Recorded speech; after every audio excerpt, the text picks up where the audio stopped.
اگر میں تمہیں کوئی بات کہوں تو بتاؤ یقین کرو گے نہیں کرو گے؟ تو سب نے ایک زبان ہو کر کے کہا تھا کیوں نہیں محمد، آپ کو آج تک کبھی بھی ہم نے جھوٹ بولتے ہوئے نہیں دیکھا ہے، کبھی ہم نے آپ کی زبان سے جھوٹ نہیں سنا ہے، جب بھی سنتے ہیں آپ سچ کہتے ہیں۔ اس لیے نبی پاک صلی اللہ علیہ وسلم نے ارشاد فرمایا الصدق ینجی والکذب یہلک۔ آج مجھے اور آپ کو دنیا کے اندر آنے کے بعد ہم سب کی فلاح اور بہبود کے لیے، ہم سب کی ترقی کے لیے سب سے پہلا مشن میں اور آپ ذرا سوچیں کہ آج دنیا کے اندر آنے کے بعد نبی علیہ السلام کی سیرت طیبہ میں سچ بولنا ہے، لیکن کیا آج دنیا کے اندر آنے کے بعد ہمارا مسلمان بھائی، ہمارے نوجوان بھائی کیا سچ کی طرف گامزن ہے یا نہیں ہے؟ ذرا سوچیں کہ آج دنیا کے اندر آنے کے بعد ہم نے نبی کی سیرت کو، اپنے نبی کی سیرت کو چھوڑ دیا ہے، ہم نے اپنے نبی کی عادت کو چھوڑا ہے یا نہیں چھوڑا ہے؟ اور دنیا کے اندر رہ کر سب سے پہلی تعلیم مجھے اور آپ کو، میرے اور آپ کے نبی کو جو ذکر فرمائی، آج میرے اور آپ کی زبانیں کنٹرول میں نہیں ہے، آج میرے اور آپ اپنے کنٹرول میں اپنی زبانوں کو نہیں رکھتے ہیں۔ اس لیے نبی علیہ السلام نے فرمایا سچ بولو گے نجات کی طرف چلے جاؤ گے، اگر جھوٹ بولو گے تو پھنستے چلے جاؤ گے، ہلاکت میں مبتلا ہوتے چلے جاؤ گے۔ اور نبی پاک صلی اللہ علیہ وسلم نے ارشاد فرمایا منافق کی کچھ علامتوں کو ذکر فرمایا، ان میں سے آپ نے ارشاد فرمایا کہ جب وہ بولے تو سچ نہ بولے، جھوٹ بولے، یہ نفاق کی علامت۔ اس لیے نبی علیہ السلام نے جب دنیا کے اندر اسلام کا پیغام اور اسلام کا پرچم اٹھایا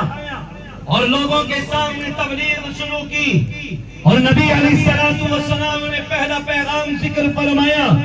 لوگوں بتاؤ میں تمہیں اگر یوں کہوں کہ اس پہاڑ کے پیچھے سے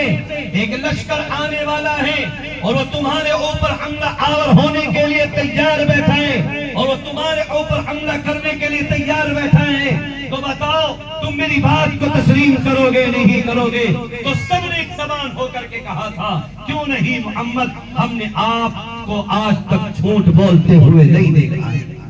اس لیے آج آپ کے لیے بھی پہلا سبق یہی ہے کہ ہماری زندگی میں کتنی مصیبتیں آ جائیں، ہماری زندگی میں کتنی چیزیں آ جائیں، لیکن ہم جھوٹ کے دامن سے اپنے آپ کو نہیں بچائیں گے، بلکہ سچ بول کر کے اپنی جان کو بچائیں گے۔ اس لیے کہ نجات کا راستہ سچ بولنے میں ہے، جھوٹ بولنے میں کوئی راستہ اور نجات کا ہمارے لیے نہیں نظر آ رہا ہے۔ اس لیے میرے عزیزوں، نوجوانوں اور بزرگوں، میرے اور آپ کے نبی صلی اللہ علیہ وسلم کے سامنے ابھی 35 سال کی عمر تقریباً گزری ہے،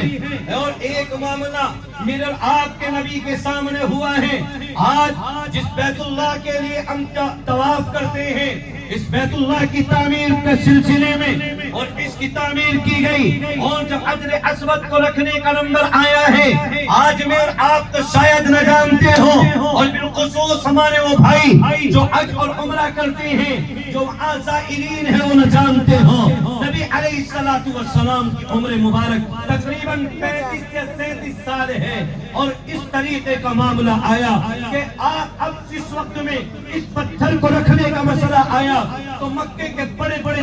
سردار مونچھوں کے مسئلے پر، غرور اور تکبر کی بنیاد پر، بڑائی کی بنیاد پر میان تلوار سے باہر نکل کر کے آ گئی، اور دشمنی حد سے تجاوز کرنے لگی۔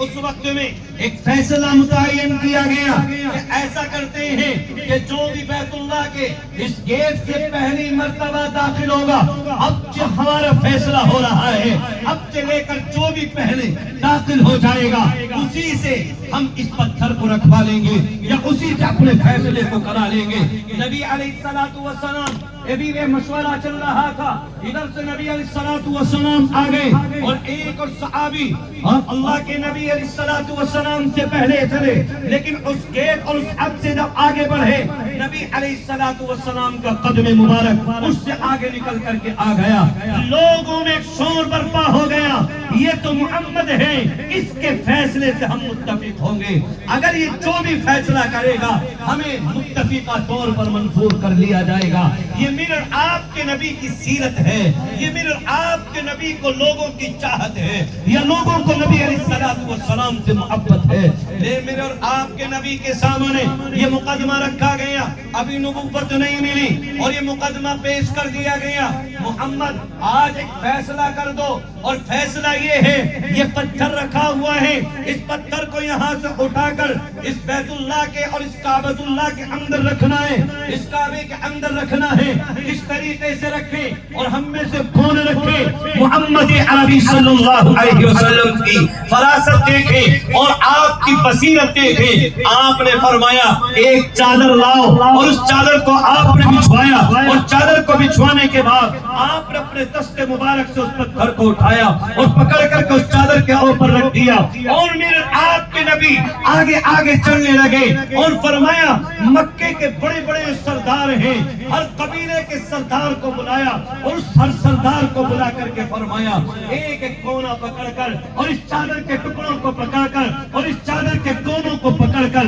میرے پیچھے پیچھے لے کر کے آ جاؤ۔ میرے آپ کے نبی کے پیچھے یہ تو لوگ لے کر کے چلے، اور نبی پاک صلی اللہ علیہ وسلم نے جس وقت میں بیت اللہ کے درمیان میں پہنچے آپ نے فرمایا ٹھہرے رہو، یوں ہی پکڑے رہو۔ آپ نے اس پتھر کو اٹھایا اور اٹھا کر کے وہاں پر رکھ دیا جہاں پر آج میں اور آپ اس کو دیکھتے ہیں۔ یہ میرے آپ کے نبی کے لیے اور میرے آپ کے نبی کی بصیرت، میرے آپ کے نبی سے لوگ کس طریقے کی محبت کرتے ہیں۔ لیکن میرے عزیزوں نوجوانوں، اب 40 سال کی عمر کے بعد نبی علیہ الصلوۃ والسلام کی نبوت ملنے کے بعد اسی مکے میں جہاں آپ کے دوست ہیں، جہاں آپ کے رشتہ دار ہیں، جہاں آپ کے ساتھ میں محبت کرنے والے ہیں، اسی مکے کی وادیوں میں اس طریقے سے آپ کو ستایا جا رہا ہے۔ میرے آپ کے نبی صلی اللہ علیہ وسلم کو اس دنیا کے اندر جب آپ نے فرمایا کہ آ لوگو آؤ میں تمہیں ایک بات بتاتا ہوں، محمد عربی صلی اللہ علیہ وسلم اپنا پیغام ذکر کرتے ہیں، اور پیغام ذکر یہ کرتے